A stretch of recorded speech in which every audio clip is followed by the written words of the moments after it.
seng of nem abda kata Kawei nongrim seng ini ke parti kalau berkuno wanrah jingtylli jong briew kiba sering thaiñ lynti nongrim India. Nama kata target juga parti jogi komde tang wan job India.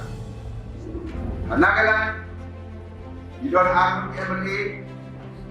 Manipur idon nyamut MLA Delhi Arunachal idon sangot MLA target ke parti ke kami belum bangin job borong di benta dong thaiñ lynti dong India ke kami penjateli kita beri kemudian dari thaiñ pak bangin net syar Delhi kumpul moto dong parti ke kami ini one voice one noise. Balik mau kata thaiñ lynti dong India ke kami kedon kumba arhusan MP Lok Sabha pak kemudian apa MP Kerja Sabha lada indeks Delhi indeks belek kumno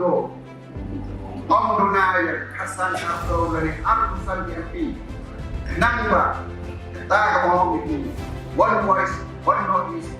will be heard in Delhi.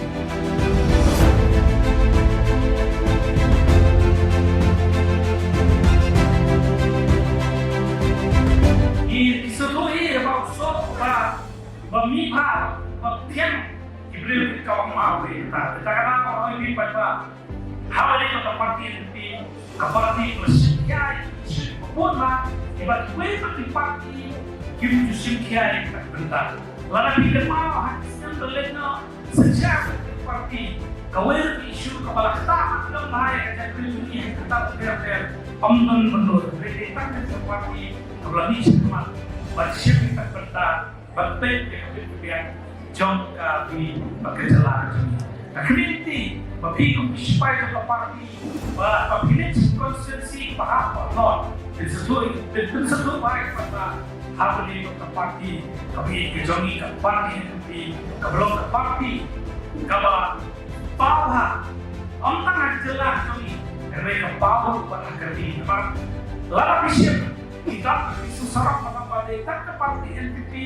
nakon North East kabardan ke parti of the support dan dua parti kita mereka ke parti NPP setujui ke board NPP kalau nak dipilih apa kalau nak jemput posisi naik kasus banyak lebih ketat jelas bagi orang secara Mawlai PCI setelah pertemuan hari ini jelas ini dan parti trace stop dan kentil ini jelas.